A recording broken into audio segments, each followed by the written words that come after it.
यिनीहरूले गर्न खोजेको के हो? नेपालमा सानो चलखेल भएको छैन। हेर्नुहोस्, देश देश नरहिसक्यो। छिमेकी आज हामीबाट चाहिँ टाढा भइरहेको छ। चीनले त्यसै बधाई नदिएको त होइन होला। संविधान जस्तो किताब चाहिँ तपाईँको निलो किताबमा छापियो। नेपालीलाई कसैलाई तपाईँको चाहिँ त्यसको अत्तोपत्तो छैन, त्यो रङको महत्त्व छैन। हास्यास्पद तपाईँको चाहिँ जोकरका काम गरेका छन् यिनीहरूले। बाबुरामजीले जे पढ्नुभयो मैले पनि त्यही पढेर आएको। ट्याक्स तिरे बापत चाहिँ तपाईँले सेवा चाहिँ के पाउनु भएको छ यो देशबाट? सैद्धान्तिक रूपमा तपाईँको नेपाल अब फाटे सरे नै भइसकेका छ। अब औँला ठडाउने पालो नेपाली जनताको। अब यहाँ त सबै पात्र कोही न कोही कसैको चाहिँ दलाल छ। यहाँ कमजोर छन् हाम्रा नेताहरू, बलिया छैन। अहिले आएर चाहिँ बाबुरामजीलाई चाहिँ अब मन परेन, त्यसलाई चाहिँ झिकेर फालिदिउँ किन भन्नु पर्यो? झन्डा हालेर देउबाजीको चाहिँ पछाडि पछाडि हुनुहुन्छ।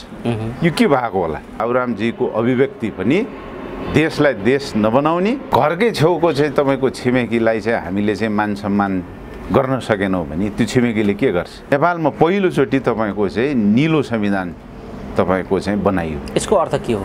यो दुईटा देश बिना हामी हुँदैनौँ। स्वतन्त्र ढङ्गले चाहिँ न्याय पाउने चाहिँ अवस्था भएन। कुन छेउबाट चाहिँ नेपाललाई ठिक छ भन्ने कुरा नै मैले बुझ्न सकिरहेको छैन। धर्म भएको कारणले गर्दाखेरि यो देश नरहेको थियो। प्रजातन्त्रको प्र, लोकतन्त्रको ल, गणतन्त्रको ग कहीँ लागू भएको छ। त्यो संविधानलाई च्यात्नुपर्छ। यो संविधानलाई च्यात्नुपर्छ, झिकेर फाल्नुपर्छ। उहाँहरूको ठाउँमा म भावे यो कुरा म बहस गर्थेँ। पार्टीमा स्थापित गराउने पटक पटक काम त्यसै भएको होइन। राजनीतिक घटनाक्रममाथि केन्द्रित रहेर कुराकानी गर्नका निम्ति राष्ट्रिय शक्ति नेपालका केन्द्रीय अभियन्ता, पूर्व मन्त्री एवं युवा नेता विराज बिष्ट हामीसँग हुनुहुन्छ। विराजी, स्वागत छ यहाँलाई। धन्यवाद ज्योतिजी। ओलीजीको विस्थापनपछि, बहिर्गमनपछि जसरी देउबाजी पुनस्थापित हुनुभयो, त्यस पछाडिको राजनीतिक घटनाक्रम कसरी अगाडि बढिरहेको छ? यो घटनाक्रमलाई कसरी लिनुहुन्छ? मैले त अब विभिन्न अन्तर्वार्ता मार्फत पनि र हाम्रो राष्ट्रिय शक्ति नेपालको धारणा पनि एक हिसाबले अहिलेको यो जुन चाहिँ यो बदलिदो परिस्थिति छ, एउटालाई विस्थापन गरेर अर्को व्यक्ति यहाँ जुन पात्र आउनु भएको छ, यो समग्र समस्याको जड नै चाहिँ हाम्रो संविधान हो। त्यो संविधानलाई च्यात्नुपर्छ हैन। त्यसकारणले गर्दाखेरि ओलीजी जानुभयो, देउबाजी आउनुभयो। देउबाजी जानु होला, भोलि अर्को को आउनु होला। त्यसले कुनै खासै अर्थ महत्त्व यो देशको लागि राख्दैन, हाम्रो लागि पनि राख्दैन। त्यसकारणले मैले त साँच्चै भन्ने हो भने यसलाई खासै महत्त्व दिएको छैन। नेपालीले र समग्र देशवासीहरूले के बुझ्नुपर्छ भनेर भन्दाखेरि यसको जड सूत्र भनेकै यो संविधान हो। यो संविधानलाई च्यात्नुपर्छ, झिकेर फाल्नुपर्छ। हैन, संविधान विरोधी भावना या संविधानसँग असहमत भएको हुनाले तपाईहरुले यो कुरा राख्नु त स्वाभाविक भयो।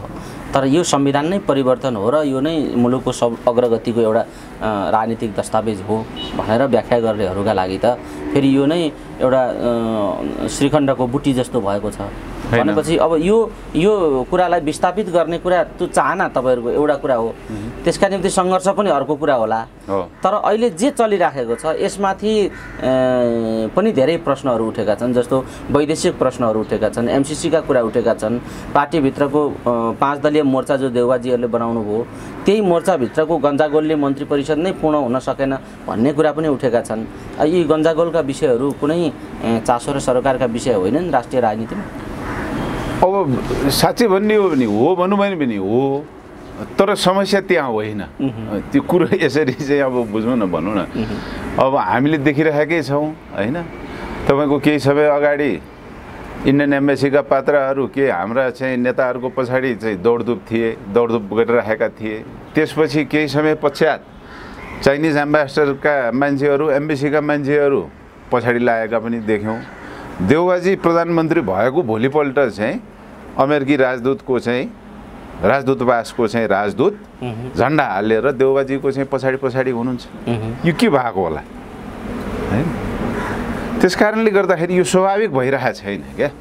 राज्य कसरी चल्नुपर्छ, देश कसरी चल्नुपर्छ, जनताको लागि सेवा कसरी पुर्याउनु पर्छ भन्ने भन्दा पनि यहाँको समसामूहिक लोकल राजनीति हैन, चिन्ता विकास भन्दा पनि बाहिरी शक्ति र बाहिरी शक्तिको चाहिँ जे खालको चाहिँ विश्वमा राजनीति चलिरहेको छ त्यसको उपज यहाँ भइरहेको छ र पात्रहरू पनि त्यही हिसाबले चाहिँ यहाँ परिवर्तन भइरहेको छ। त्यसकारणले गर्दाखेरि यहाँको अवस्था साँच्चै भन्नुपर्दाखेरि चिन्ताजनक छ हेर्दाखेरि। तर त्यति मात्रै होइन कि यसले चाहिँ बाहिर शक्तिको कारणले गर्दाखेरि यहाँ भइरहेको चाहिँ चलखेल, यहाँ भइरहेको परिवर्तन चाहिँ त्यो बाहिरी प्रभावले भइरहेको छ। त्यस कारणले आज चाहिँ एमसिसीको चाहिँ हल्लाहरू आउन थालेको छ। जस्तो यो एमसिसी निकै पेचिलो भन्दै अहिले आइराखेको छ र देउबाजी एमसिसी लाई पास गरेर जानुपर्छ भन्ने अडान राख्ने पार्टी र नेता हुनुहुन्छ, पार्टीको नेता हुनुहुन्छ। यो एमसिसी के हो भन्ने विषयमा सायदै तपाईँले जति सूक्ष्म अध्ययन कमै मानिसहरूले गरेका होलान्, किनभने तपाईँ त्यो अध्ययन गर्ने र हेर्ने क्षमता पनि राख्नुहुन्छ। यो एमसिसी के हो र मानिसहरू एमसिसी बारे जे जस्ता धारणाहरू उठाइराखेका छन् ती धारणाहरूलाई तपाईँले कसरी हेर्नु भएको छ बताइदिनुहोस् त बिराजी। यो एमसिसी बारे तपाईँले गरेको अब एमसिसीको बारेमा छोटकरी रूपमा छोटोमा चाहिँ मैले राख्नु पर्दाखेरि चाहिँ एमसिसी भनेको यो अमेरिकी साम्राज्यवादको एक हिसाबले एउटा औजारको रूपमा हैन, उसले प्रयोग गर्ने चाहिँ हतियारको रूपमा नै चाहिँ ल्याइएको कुरा हो। र यो साँच्चै भन्ने हो भने नेपाललाई सहयोग, ग्रान्ट इत्यादि भन्दा पनि उसको उद्देश्य चाहिँ नेपाल र नेपाली भन्दा पनि अरू कोही छ हैन। त्यो भनेको एक हिसाबले हाम्रो छिमेकी हो है। यसरी हामीले चाहिँ बुझ्दा हुन्छ छोटकरीमा भन्नु पर्दाखेरि। अब यसको चाहिँ व्याख्या बयान तपाईँको पृष्ठभूमि के कसो भनेर भन्दाखेरि त मैले अरू अन्तर्वार्तामा पनि यो विषयमा मैले भनिसकेको छु। तर छोटकरीमा यसको चाहिँ बुझाइ के भनेर भन्दाखेरि नेपालको लागि सहयोग भन्दा पनि नेपालमा आएर के गर्ने हो हैन, कसलाई ठेगानमा लाउने हो र उहाँहरूको उद्देश्य कसरी पुरा गर्ने हो भन्ने सन्दर्भमै एमसिसी चाहिँ आउन लागेको।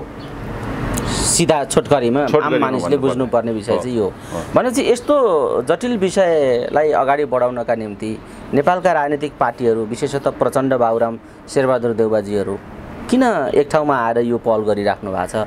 यो अब यही भनिरहेको छु, म भावे अब जस्तै म भएको भए उहाँहरूको ठाउँमा म भावे यो कुरा म बहस गर्थेँ हैन।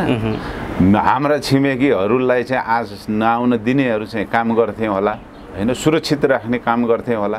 अब यहाँ त सबै पात्र कोही न कोही कसैको चाहिँ दलाल छ। यहाँ कमजोर छन् हाम्रा नेताहरू, बलिया छैन। कमजोर भएकै कारणले गर्दाखेरि बस भने बस, उठ भने उठ, दिशा गर भने दिशा गर, उता फर्केर मुत भन्यो भने उता फर्केर मुत, यस्तो भइरहेको छ। बलियो नेता हैन, बुझ्ने नेता हैन भएको भए हामीले चाहिँ एउटा लजिकल डिस्कसन गर्थ्यौँ होला हैन, बहस गर्थ्यौँ होला हैन, यो कुरा चाहिन्छ कि चाहिँदैन भन्ने कुराको चाहिँ पर्याप्त अध्ययन गर्थ्यौँ होला। यहाँ त के भयो त भनेर भन्दाखेरि कमजोर नेताहरू बनाइएका छन्, कमजोर व्यक्तिहरूलाई राखेका छन् हैन। त्यस कारणले गर्दाखेरि कसको पात्र हो उसलाई के गराउनु पर्छ हैन। फलाना ज्योतिजी तपाईँले यसो गर भनेर चाहिँ मैले के भने तपाईँले त मलाई एउटा बहस गर्नुहुन्छ होला नि त, अथवा यसो होइन बिराजी यसो गर्दा कसो हुन्छ भनेर भन्नुहुन्छ होला नि त। तर हाम्रो नेताहरू कस्तो भयो त भनेर भन्दाखेरि कमजोर पात्रहरू भए। कमजोर हुनुको कारण पनि इतिहासमा पृष्ठभूमिमा थुप्रो कुराहरू छन्, उहाँहरूले के गर्नुभयो भन्ने कुराहरू। कमजोर त्यसै बनाइएको होइन, कमजोर पात्रलाई एउटा ठाउँमा एउटा पार्टीमा देशको प्रधानमन्त्री पटक पटक बनाउने काम, पार्टीमा स्थापित गराउने पटक पटक काम त्यसै भएको होइन। यसरी बुझ्नुहोस् बिराजी। यसो भन्दै गर्दा नि यो सँगसँगै एमसिसीको कुरा सँगसँगै अहिले हिन्दू धर्मको कुरा पनि पेचिलो ढङ्गले उठ्दै आएको छ र हिन्दू धर्मको आस्थामाथि भावनामाथि प्रहार गर्ने कुरामा सबैभन्दा कठोर ढङ्गले बाबुरामजी अगाडि आउनुभयो भन्ने अहिले चर्चा पनि उठेको छ र भारतका संस्थापन पक्षका नेता योगी आदित्यनाथमाथि उहाँले प्रश्न पनि उठाउनु भयो र अहिले व्यापक आलोचना पनि भइराखेको छ।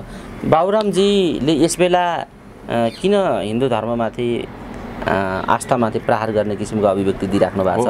हाम्रा नेताहरू पूर्व प्रधानमन्त्री भइसकेको मान्छे किन त्यस्ता काम गर्दै हुनुहुन्छ र भारतको संस्थापनसँग अहिले उहाँले सिङ्गौरी खेल्नुपर्ने के आवश्यकता आइलागेको छ बाबुरामजीलाई र हाम्रो राजनीति अन्तर्राष्ट्रिय रूपमा कतातिर कसरी मोडिराखेको छ बताइदिनुहोस् न।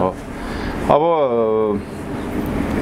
यो धर्मको विषयमा पनि तपाईको साँच्चै भन्ने हो भने बाबुरामजी र म पढेको युनिभर्सिटी लगभग भने एउटै हो भनौँ। म पनि जिएनयूमै पढेको व्यक्ति हो। बाबुरामजीले जे पढ्नुभयो मैले पनि त्यही पढेर आएको। अझ राजनीतिशास्त्र पढेर आएको व्यक्ति म।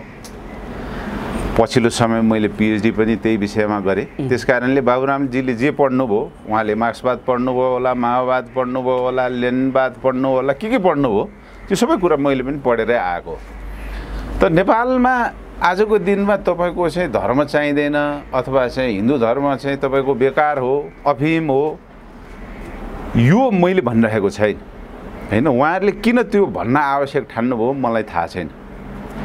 त्यसको पृष्ठभूमिमा मैले अघि पनि भनिहालेँ, कमजोर पात्रहरूलाई जे भनाउन पनि सकिन्छ, जे गराउन पनि सकिन्छ। मेरो धर्मको विषयमा, मेरो संस्कृतिको विषयमा, मेरो परम्पराको विषयमा कसैले मलाई प्रश्न सोध्छ र त यसो होइन यसो गर भनेर चाहिँ कसैले भन्छ भने मैले भनिहालेँ, म जवाफ दिन्थेँ होला, म बहस गर्थेँ होला। यद्यपि म धार्मिक मान्छे चाहिँ होइन है। फेरि विराज विष्ट भन्ने मान्छे चाहिँ तपाईँको मन्दिरमा चाहिँ दायाँबाट जाऊ कि बायाँबाट जाऊ त्यो मतलब राख्ने मान्छे होइन। बढी आध्यात्मिक होला, धार्मिक मान्छे होइन।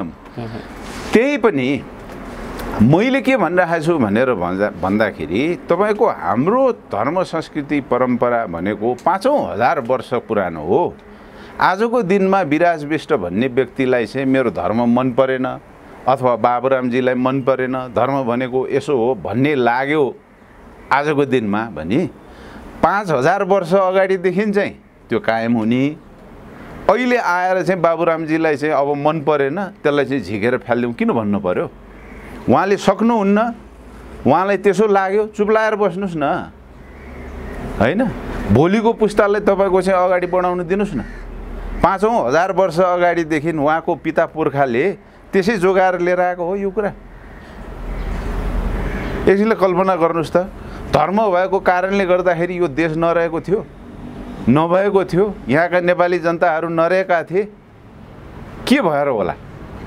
त्यस कारणले मेरो बुझाइमा चाहिँ के हो त भनेर भन्दाखेरि कसैले गर्न लगायो, भन्न लगायो है, भन्ने नै बुझ्छु। मैले एउटा यस्तो कुरा जानकारी तपाईँलाई दिउँ, एउटा नेपालमा तपाईँको हाम्रो शुभ रङ भने के हो?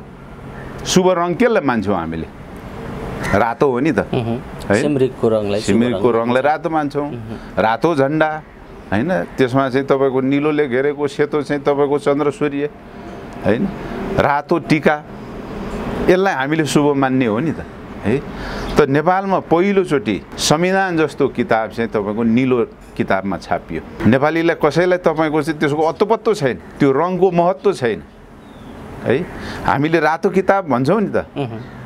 हाम्रो चाहिँ वर्षै पछि चाहिँ अर्थ मन्त्रालयबाट चाहिँ तपाईँको छापिने बजेट रातो किताब भनिन्छ नि। रातो किताब भनिन्छ, रातो पासपोर्ट भनिन्छ। रातो पासपोर्ट भनिन्छ, तपाईँको चाहिँ रातो ग्रन्थहरू हुन्छ। जति पनि चाहिँ धार्मिक ग्रन्थहरू छन्, लेखिएका कुराहरू छन्, छापिएको प्रायः जसो सबै रातो हुन्छ है। अझ हाम्रो चाहिँ शुभ मानिने बिहा व्रतबन्ध सबै कुरामा चाहिँ तपाईँको चाहिँ निमन्त्रणा बाँड्ने तपाईँको अक्षरको के हुन्छ? तपाईँको रातो हुन्छ होइन। त नेपालमा पहिलोचोटि तपाईँको चाहिँ निलो संविधान तपाईँको चाहिँ बनाइयो। यसको अर्थ के हो? निलो संविधान तपाईँको चाहिँ किन होला त्यो तपाईँले खोजनीति गर्नुहोस्, जनताले खोजनीति गर्नुहोस्। मैले त भने किन होला, कसको प्रतीक तपाईँको निलो रङ हो? एकचोटि चाहिँ तपाईँहरू आफै सोच्नुहोस्, हेर्नुहोस्, गुगल गर्नुहोस् होइन, अध्ययन गर्नुहोस्। त्यस कारणले गर्दाखेरि नेपालमा सानो चलखेल भएको छैन। हेर्नुहोस्, हेर्दा हेर्दै तपाईँको चाहिँ मान्छे नामले तपाईँको चाहिँ नेपाली छ होइन, नामले नेपाली छ, तर खुट्टादेखि टाउकोसम्म तपाईँको जुत्ता तपाईँको चीनबाट छ, प्यान्ट तपाईँको कताबाट छ, कमिज कताबाट छ, टोपी कताबाट छ। त्यस कारणले देश नरहिसक्यो होइन।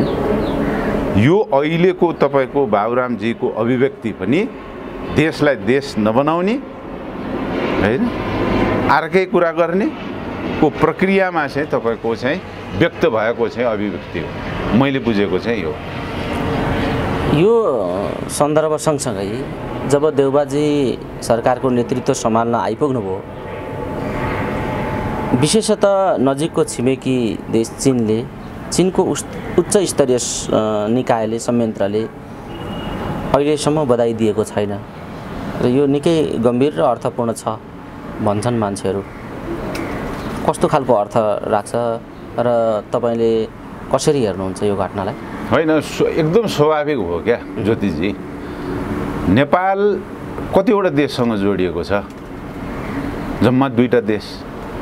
हामीले हाम्रो छिमेकीको सुरक्षा दिन सकेनौँ भने, होइन, आफ्नो घरकै छेउको चाहिँ तपाईँको छिमेकीलाई चाहिँ हामीले चाहिँ मान सम्मान गर्न सकेनौँ भने त्यो छिमेकीले के गर्छ? होइन, छिमेकीको घर अगाडिको आँगन जल्यो भने सबैभन्दा अगाडि पहिलो आउने व्यक्ति को? छिमेकी नै हो नि। त छिमेकी आज हामीबाट चाहिँ टाढा भइरहेको छ। यो बडो दुःखद विडम्बनाको कुरा हो। नेपाल र नेपालीले 2टा देशको, हाम्रो छिमेकीको सबैभन्दा नजिकको देशको हाम्रो धर्म संस्कार संस्कृति परम्परा सँगै नजिक भएको, अहिले होइन तपाईँको 5,000 वर्षदेखि 10,000 वर्षदेखि चाहिँ यो सम्बन्ध जोडिएको यो 2टा देशको हामीले आज सुरक्षा दिन सकिरहेका छैन। त्यसो भएपछि जब हामीले सुरक्षा दिन सकिरहेका छैन, जसको हामीले चाहिँ मूल्य मान्यतालाई बचाउन सकिरहेका छैन, होइन, जसलाई हामीले चाहिँ एक हिसाबले डिफेन्ड गर्न सकिरहेका छैन, उसले त्यो छिमेकले हामीलाई चाहिँ किन मान्ने, किन बधाई भन्ने? होइन, त्यस कारणले गर्दाखेरि यो सोचनीय विषय हो। होइन, चीनले त्यसै बधाई नदिएको त होइन होला, त्यसका पछाडि त केही कारण छ। त ती कारण भनेको मैले अहिले भनेको जस्तै, नम्बर 1, यो देशले, नेपाल र नेपालीले उहाँहरूको सुरक्षाको अनुभूति हामीले गराउन सकिरहेका छैन। जुगौँदेखिको सम्बन्ध हाम्रो धर्म संस्कृति परम्पराको जुन जग हो, होइन, त्यो तपाईँको चाहिँ सरकार परिवर्तन हुनसक्छ, व्यवस्था परिवर्तन हुनसक्छ, तर हाम्रो सम्बन्ध भनेको तपाईँको सामाजिक हिसाबले आर्थिक हिसाबले पनि त जोडिएको छ नि त जुगौँदेखि। त्यसलाई सुरक्षित गर्न नसक्नुको कारण, होइन, आज हाम्रा छिमेकहरू हामीबाट चाहिँ विक्षिप्त भएका छन्, शङ्का गरिरहेका छन्। यिनीहरूले गर्न खोजेको के हो, होइन, भन्न खोजेको कुरा के हो? त्यस कारणले गर्दाखेरि मैले एक हिसाबले अहिले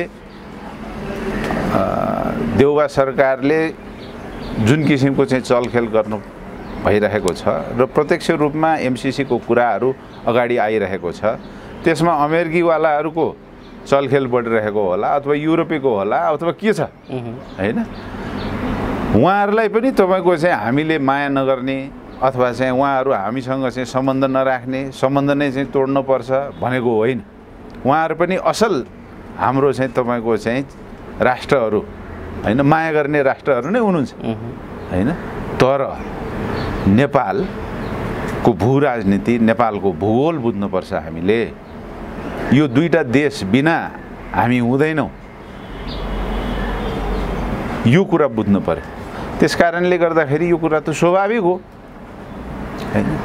चीनले चाहिँ किन बधाई दिएन भन्ने कुरा, यो प्रश्न मलाई भन्दा पनि साँच्चै भन्ने हो भने त उपयुक्त प्रश्न त शेरबहादुरजीलाई नै होला, हैन, यहाँका अहिलेका नेताहरूलाई नै होला। विराजी, यो सन्दर्भ सँगसँगै तपाईहरू यी जे विकृति र विसङ्गति आए यी संविधानका कारणले हो, यो समग्र प्रणाली बदल्ने कुराले मात्रै समाधान दिन सक्छ र बदल्नुपर्छ भनेर अभियान चलाइराख्नु भएको छ र तपाईहरू मुख्य गरी राजा, हिन्दू राष्ट्र र संघीयताको खारेजीका विषयहरू उठाइराख्नु भएको छ। राजा किन, हिन्दू धर्म किन, संघीयताको खारेजी किन, यो बताइदिनुहोस् त। हो, यो कुरा मैले पटक पटक भन्ने पनि गरेको छु। हामीले राज संस्था त्यसै भने होइनौँ, हैन। राज संस्था हुँदाखेरि देश सुरक्षित हुने रहेछ, हैन। नेपालमा बहुधर्म, बहुभाषी, बहुसंस्कृति, बहुपरम्परा भएको कारणले गर्दाखेरि एउटा गैर जातीय, गैर भाषी, गैर संस्कृति परम्पराको एउटा चाहिँ संस्था चाहिँ आवश्यक हुने रहेछ, हैन। त्यस्तै गरी नेपाल तपाईको सैद्धान्तिक हिसाबले चाहिँ तपाईको जान नमिल्ने रहेछ, हैन। सिद्धान्त विचार बोक्न पाइन्छ, हामी बहुदलीय प्रजातन्त्रमै जाने हो, तर जसरी तपाईको चाहिँ प्रजातान्त्रिक गठबन्धन र कम्युनिस्ट गठबन्धन भनेर चाहिँ देशमा एउटा धर्को तान्ने चाहिँ काम भयो, एउटा लाइन कोरिने काम भयो, त्यसमा हामीले चाहिँ एउटा गैर सैद्धान्तिक गैर राजनीतिक चाहिँ एउटा संस्था आवश्यक छ भनेको हो हैन। त्यसमाथि पनि आजको दिनमा हरेक कुरा तपाईको पार्टीको न्यायपालिका पार्टीको तपाईको कार्यपालिका पार्टीको पुलिस प्रशासन पार्टीको हस्पिटलै पार्टीको स्कुलमा शिक्षकहरू पार्टीको त्यसकारणले नागरिकले तपाईको चाहिँ स्वतन्त्र ढङ्गले चाहिँ न्याय पाउने चाहिँ अवस्था भएन।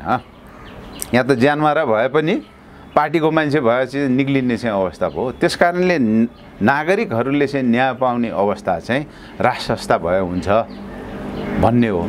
चौथो कुरा के हो त भनेर भन्दाखेरि तपाईको चाहिँ राष्ट्र संस्था भन्ने कुरा चाहिँ प्रजातान्त्रिक मूल्य मान्यतामा पनि शक्ति पृथकीकरणको तपाईको जुन चाहिँ सिद्धान्त छ त्यसमा एउटा संस्थाको रूपमा आवश्यक छ। नेपाल जस्तो ठाउँमा चाहिँ राजनीतिक दलको जुन मनपरी छ, राजनीतिक दलको नेताहरूको जुन मनपरी छ, हुँदा न्यायपालिकाको पनि मनपरी जसरी देखियो त्यसमा चेक एन्ड ब्यालेन्सको रूपमा चाहिँ राष्ट्र संस्था पनि एउटा चाहिँ तपाईको शक्ति पृथकीकरणको आधारमा रहन पर्ने चाहिँ एउटा संस्था हो भनेर भनेका छौँ हामीले। जहाँसम्म हिन्दू धर्मको कुरा छ हैन, प्रष्ट रूपमा मैले भनिहालेँ अघि नै, यो मेरो पहिचानको विषय हो हैन।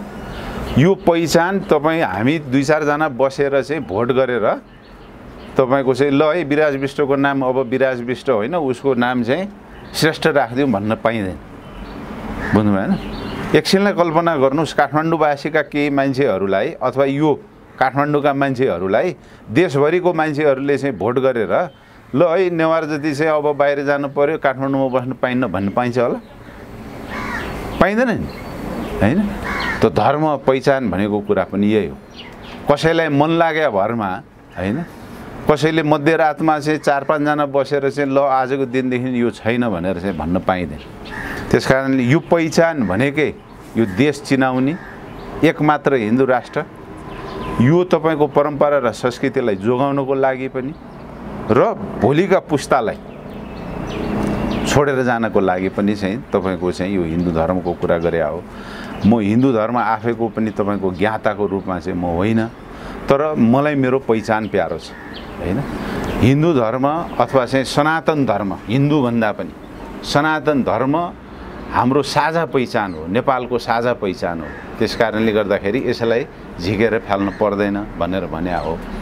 तेस्रो कुरा, संहिता किन खारेज गर्नुपर्छ भन्ने सन्दर्भमा संहिता भन्ने कुरा त मैले साँच्चै भनिहालेँ, म राजनीतिक शास्त्र पढेको व्यक्ति, त्यो कता कुन छेउबाट चाहिँ नेपाललाई ठिक छ भन्ने कुरा नै मैले बुझ्न सकिरहेको छैन हैन।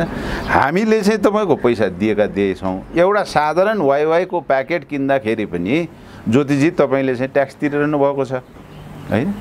त्यो ट्याक्स तिरे बापत चाहिँ तपाईँले सेवा चाहिँ के पाउनु भएको छ यो देशबाट हैन।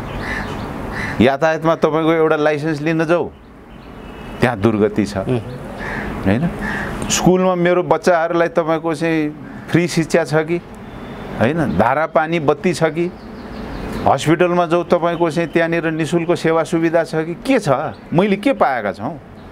अनि सामाजिक सुरक्षाको नाममा यिनीहरूको सिफारिसमा तपाईँको पार्टीका मान्छेहरूले चाहिँ तपाईँको अनुदान पाउने हैन, इन्सुरेन्स पाउने, भत्ता पाउने भएपछि म चाहिँ को हो त? त्यसले एउटा नागरिकको हैसियतले, मैले नेपालीको हैसियतले तपाईँको चाहिँ देशको सेवा सुविधा पाउने कि नपाउने? हामी चाहिँ दिएको त्यही गर्ने, हाम्रो पकेट चाहिँ तपाईँको रित्याएको रित्याइ गर्ने, पाउने चाहिँ केही पनि छैन तपाईँको हैन। त्यसकारणले गर्दाखेरि यो खर्च संहिता आजको दिनमा नेपालको बजेट 16 खरब छ। 5 खरब पैसा तपाईँको हामीले संहितामा चाहिँ तपाईँको लगानी गरिरहेका छौँ। के का लागि थाहा छैन, केही फिर्ता आएको छ कि छैन थाहा छैन। बाटो बनाएको छ हेरौँ भने तपाईँको चाहिँ 1 वर्षमा बन्या बाटोको तपाईँको हालत हाम्रै अगाडि छँदैछ हैन। औसतमा आजको दिनमा पनि एउटा बाटो पूर्ण रूपमा चाहिँ बन्नको लागि चाहिँ 14 वर्ष लाग्दो रहेछ हैन। भनेपछि म के का लागि गरिरहेको छु? म हस्पिटल जाउँ, म त्यहाँ सेवा सुविधा पाउँदिनँ म हैन। मेरा बालबच्चालाई तपाईँको चाहिँ म सुविधा सम्पन्न स्कुलमा पढाउन पाउँदिनँ म भनेपछि यो संहिता के का लागि हैन, के कुराको लागि? संहिताको बिउ रोपिएको भनेको चाहिँ तपाईँको चाहिँ एक हिसाबले चाहिँ तपाईँको यो आत्मनिर्णयको अधिकार लिएर आएर हैन प्रदेशमा भोट गराएर तिमी बस्ने कि जाने भन्ने चाहिँ तपाईँको चाहिँ एउटा षड्यन्त्रको रूपमा चाहिँ आएको जस्तो बुझ्छु म।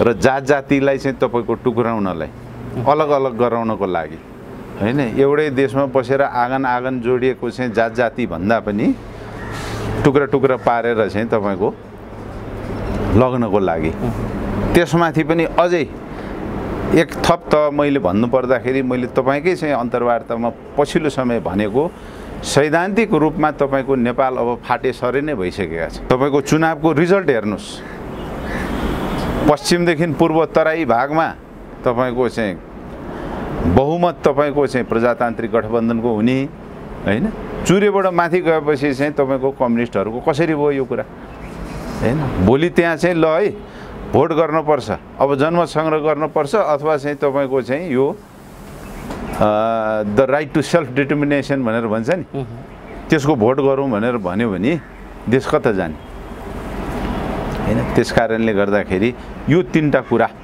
आजको दिनमा राज संस्था, सनातन धर्म र तपाईँको संघीयताको खारेजी, राष्ट्र र राष्ट्रियता बलियो बनाउनको लागि चाहिँ अति आवश्यक छ। विराजी यो भन्दै गर्दा नि अब जस्तो यो कार्यान्वयन गरिएको छ, सबै कुरा हटाइएको छ, यो संविधान त यो कार्यान्वयनको दिशामा गइराखेको छ, अब यसलाई बदल्ने कसरी भन्ने एउटा प्रश्न उठेको छ। त यसको विकल्प दिने जो यो यो यो हुनुपर्छ भनेर जो आवाज उठाइराख्नु भएको छ, यसको विकल्प दिने कसले र कसरी भन्ने प्रश्न छ। तपाईहरु कसरी यो कुरालाई अगाडि बढाइराख्नु? नेपाली जनताले नै हो यसको विकल्प भनेको, नेपाली जनताले नै हो। अहिले हामीले यो अभियान बनाएर गएको कारण पनि त्यही हो, जनतालाई आवाज दिनलाई हैन, जनतालाई बुझाउनको लागि। विगतको 70 वर्षमा राजनीतिक दल र नेतृत्वले चाहिँ हामीलाई कसरी भ्रमपूर्वक यहाँसम्म पुर्याए भन्ने कुरा चाहिँ सुशिक्षित गराउनको लागि नै हामीले भनिरहेका छौँ। अब औँला ठडाउने पालो नेपाली जनताको। हिजोसम्म राजनीतिक दलले जे भन्दे त्यसमा हस हजुर गरेर गयौँ हामी, सबै कुरा मानिदिएको हो नि त। प्रजातन्त्र चाहिन्छ तिमीहरूलाई, हस हजुर भन्यौँ हामीले। लोकतन्त्र चाहिन्छ तिमीहरूलाई, हस हजुर भन्यौँ। गणतन्त्र चाहिन्छ भन्यौँ, हस हजुर भन्यौँ। समृद्धि चाहिन्छ, रेल चाहिन्छ, डुङ्गा चाहिन्छ, के चाहिन्छ, हस हजुर भन्यौँ हैन। भयो के त त्यसो भए? प्रजातन्त्रको प्र, लोकतन्त्रको ल, गणतन्त्रको ग कहीँ लागू भएको छ? म त देख्दिनँ है। हास्यास्पद तपाईँको चाहिँ जोकरका काम गरेका छन् यिनीहरूले। त्यस कारणले गर्दाखेरि अब औँला ठडाउने पालो नेपाली जनताको। हामीले खोजेको चाहिँ के हो? हिजोसम्म राजनीतिक दलले व्यक्तिको स्वार्थमा हामीलाई खेलाउने काम गरे हैन। ज्योतिजीलाई के चाहिन्छ? एउटा जागिर चाहिएको छ। ज्योतिजीलाई स्कुल जानु परेछ, छोराछोरीलाई पठाउनु परेछ, फोन गरिदिउँ। तपाईँलाई हस्पिटल जानु परेछ, त्यहाँ चाहिँ एउटा बेड मिलाउनको लागि चाहिँ म भनिदिउँ। फलान ठाउँमा डिस्काउन्ट चाहियो म भनिदिउँ। राजनीतिक दलले नेपाली जनतालाई यसरी चाहिँ तपाईँको चाहिँ जन्जिरमा राख्ने काम गरेको छ, पेट्रोनेज सिस्टमबाट। गाउँमा त अझै दुःख छ। एउटा तरकारी मास्टर, एउटा दुध मास्टर जो पार्टीमा लागेको छ, एउटा साधारण गाउँलेको तपाईँको चाहिँ त्यो 5 रुपियाँको रायोको सागको पैसा ठ्याप्पै बनाउँछ उसले। अनि भोट दिने बेलामा ल है भनिदिन्छ उसले, कसलाई भोट हाल्ने। यसरी चाहिँ तपाईँको गाउँमा नेपाली जनतालाई तपाईँको चाहिँ च्यापेर अठ्याएर जन्जिरमा राख्ने काम गरेको छ। हामी स्वतन्त्र बनाउने काम गरिरहेका छौँ हैन। अहिले यो अभियान भनेको तपाईँको चाहिँ राजनीतिक दल कदापि होइन, यो नागरिकहरूको चाहिँ थलो हो। र यो नागरिकको थलोले यो सबैलाई औँला ठडाउने काम गर्छ। तपाईले यसो भन्दै गर्दा नि नागरिक आन्दोलनद्वारा विकल्प दिने भन्ने विषयमा अब राजनीतिक विकल्पका निम्ति राजनीतिक भूमिका नै जरुरी हुन्छ। एउटा नागरिक आन्दोलन अभियानले मात्रै यो आन्दोलनबाट निकास दिन्छौँ, यो बदल्छौँ भन्ने कुरामा कतिपय मानिसहरूले यो राजनीतिक तर्क भएन कि भन्ने प्रश्न पनि उठाउन सक्छन्। संसारमा तपाईँको चाहिँ विभिन्न ठाउँहरूमा यस्ता उदाहरणहरू, काफी उदाहरणहरू छ हैन। तपाईँको चाहिँ अभियान मार्फतबाटै तपाईँको चाहिँ राजनीतिमा चाहिँ स्थापित भएका चाहिँ व्यक्तित्वहरू, राजनीतिक दलहरू पनि भनेर भन्दाखेरि पहिला राष्ट्र र राष्ट्रियता बलियो हुनु पर्यो। राष्ट्र र राष्ट्रियता बलियो हुनको लागि यो 3टा कुरा आवश्यक छ। धर्म भन्ने कुरा पहिचान भन्ने कुरा एउटा व्यक्ति र पार्टीको हुन सक्दैन। पार्टी भने त एउटा थलो हो, केही मान्छेको समूह हो हैन। त समग्रको हामीले कुरा गर्दाखेरि पार्टीबाट र व्यक्तिबाट चाहिँ कुरा गर्न मिल्दैन। जनताले नै भन्नु पर्यो मैले खोजेको कुरा के हो त, यो राष्ट्र बलियो बनाउनको लागि हामीले खोजेको चाहिँ के हो त, जनताले पनि त भन्नु पर्यो नि। मैले भनिहालेँ नि अघिसम्म सबै हुन्छ हस गरेर आयौँ हामीले, त हामीले खोजेको चाहिँ के हो, राष्ट्र र राष्ट्रियताको सवालमा यो कुरा चाहिँ नभई हुन्न है भन्न त पर्यो नि त अब हामीले हैन। मैले तपाईँ एउटा राजनीतिक कर्मीको रूपमा एकछिनलाई मान्नुहोस्, तपाईँ चाहिँ एउटा ठुलो नेता हुनुहुन्छ होला, मैले तपाईँसँग गर्ने व्यक्तिगत स्वार्थको माग गर्नु र राष्ट्रको लागि गर्नु, समग्र मेरो देशवासीको लागि गर्नु, छरछिमेकको लागि गर्नुमा फरक छ नि त। त्यही भएर हामीले भनेको चाहिँ के हो त भनेर भन्दाखेरि अब व्यक्तिगत माग गएर भएन, देशमा एउटा व्यक्ति मात्रै धनी भएर भएन, समग्र राष्ट्र बने मात्रै तपाईँको चाहिँ हामी सबै बन्छौँ, यो देश धनी हुन्छ। होइन भने त उहाँहरूले चाहिँ तपाईँको चाहिँ गरिबलाई धनी बनाउने समृद्धिका गफ गरेर चप्पल पड्काएर आएर तपाईँको भैँसी पार्टीमा त 3-3वटा चाहिँ तपाईँको घर बनाउनु भएको छ नि त हैन। त्यस कारणले यो कुरा गलत भयो। त्यस कारणले यो कुरा गलत छ भनेर चाहिँ भनिदिने कसले त? राजनीतिक दलका मान्छेहरूले आफ्नै राजनीतिक दलमा भएका मान्छेहरूलाई कारबाही गर्न सकिरहेछन् छैनन् नि त। हिजो भर्खर तपाईँको चाहिँ शेरबहादुरजी तपाईँको प्रधानमन्त्री हुनु भयो, त्यसको भोलिपल्टको निर्णय के थियो? पहिलो निर्णय। त्यस कारणले गर्दाखेरि औँला ठडाउने कसले त? अर्को राजनीतिक कि त अर्को राजनीतिक दल बनाउनु पर्यो, त्यो राजनीतिक दलका मान्छेले ल यी सबैलाई चाहिँ हामी कारबाही गर्छौँ भन्नु पर्यो हैन। त नेपालमा एउटा नजिर पनि के बस्यो त भनेर भन्दाखेरि विवेकशील साझा भन्ने पार्टी त जन्मियो नि त। त्यहाँ भएका मान्छेहरू चाहिँ आहा कति राम्रा छन् बुझ्नु भएन, युवाहरू छन्, तर उहाँहरूले प्रक्रिया परिवर्तन गर्नु भएन। पात्र नयाँ भए, प्रक्रिया परिवर्तन भएन। भन्नुको अर्थ के भनेर भन्दाखेरि त्यही एकजना मान्छेको केही समूहको वरिपरि घुम्ने चाहिँ तपाईँको प्रवृत्ति र आजको दिनमा पनि तपाईँको त्यसमा चाहिँ हावी छ। त्यस कारणले गर्दाखेरि भोलिको दिनमा हैन यो अभियानबाट यो उद्देश्य प्राप्ति भइसकेपछि हामीले चाहिँ तपाईँको राजनीतिक दल कसरी बन्ने हो र राजनीति गर्न को जान्ने हो, कसलाई चाहिँ पठाउने हो भन्ने विषयमा पनि नयाँ प्रक्रिया सुरु गर्नुपर्छ।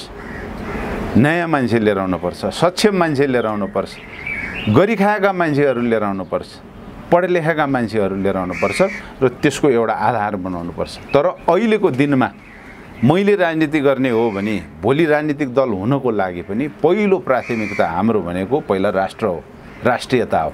यो बलियो नभएसम्म राजनीति गर्नुको खासै कुनै अर्थ छैन। विराजी, हामी कुराकानीको अन्तिम चरणमा छौँ। यो कुरा बुझाउने सिलसिलामा अर्थात् यो अभियान लिएर जाने सिलसिलामा राष्ट्रिय शक्ति नेपालले कस्ता कार्यक्रमहरू अब तय गरेको छ र तपाईँहरू अब के कार्यक्रम बनाउँदै हुनुहुन्छ बताइदिनुहोस् त। अब हामी जाने भने त अब जनताकै हो, जनताको घर दैलो गर्दै जाने हो, यो कुरा बुझाउँदै हिँड्ने हो। हामी जिल्ला जिल्ला जान्छौँ, गाउँ गाउँ जान्छौँ हैन।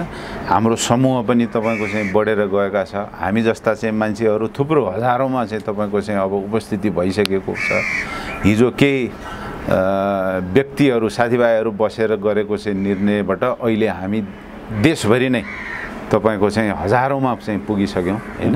त्यस कारणले गर्दाखेरि अब गाउँ गाउँमा जाने, यही कुरा चाहिँ बुझाएर लिएर जाने, हामीले के गर्न खोज्दैछौँ हैन। अबको विकल्प भनेको के हो, नेपालको भविष्य के हो, राष्ट्र र राष्ट्रियता कसरी बलियो हुन्छ, राज संस्था किन चाहिन्छ, पहिचान किन चाहिन्छ र यो संहिता खारेज गर्नुपर्छ भन्ने अभियान किन आवश्यक छ भन्ने कुरो नै बुझाएर लिएर जानुपर्छ। त्यस कारणले गर्दाखेरि यो 2-4 वर्ष लाग्ला अथवा 10 वर्ष लाग्ला, यो हामीले चाहिँ निरन्तर सङ्घर्ष गर्नुपर्छ। र यो दोस्रो चरणमा पनि मैले भनिहालेँ, राजनीति कसरी गर्ने, राजनीतिक दल कसरी बनाउने र राजनीतिमा को जाने हो, त्यो पनि हामीले चाहिँ त्यसको आधार तपाईँको चाहिँ खडा गरेर जानुपर्छ। त्यस कारणले आउने दिनमा हामीले त मैले भनिहालेँ यो कार्यक्रम तपाईँको मासमा लिएर जाने हो, जनतामा पुर्याउने हो अहिले हामीलाई चाहिँ एउटा फाइदा तपाईँहरू जस्तो चाहिँ तपाईँको एउटा popular social media YouTube channel मार्फतबाट पनि देशभरि नै साथीभाइहरूले चाहिँ हेर्ने काम गरिरहनु भएको छ, बुझ्ने काम गरिरहनु भएको छ। त्यो एउटा चाहिँ बहुत एउटा चाहिँ फाइदाको काम भएको छ। र साथसाथै मिडियामा बोल्ने, सोसल मिडियामा बोल्ने, युट्युबमा जाने लगायतको हामी गाउँमा तपाईँको चाहिँ पैदल गरेर हुन्छ कि गाडीमा गएर हुन्छ कि घोडामा गएर हुन्छ कि जे गर्नुपर्ने हो हामी त्यो देशभरिका चाहिँ नेपाली जनतालाई चाहिँ 70 वर्षदेखि नेपालमा राजनीतिक दल भन्नेहरूले चाहिँ कसरी नेपाली जनतालाई चाहिँ लुटेका रहेछन् भन्ने कुराको भण्डाफोर गरेर हिँड्छौँ हामी। र अन्तमा हामीले गर्ने भनेको एउटा शान्तिपूर्ण आन्दोलनै हो, हिंसात्मक होइन, बाँदरी प्रवृत्ति होइन हैन। यहाँ त सडकमै तपाईँको बाँदरको चाहिँ नगाब लाएर चाहिँ उत्रिने खालका चाहिँ पार्टीहरू छन्। अब त्यसलाई मैले के भन्नु हैन। त्यस कारणले गर्दाखेरि हामीले भनेको शान्तिपूर्ण आन्दोलन गर्ने हो, भद्र भलादमी अनुशासित आन्दोलन गर्ने हो।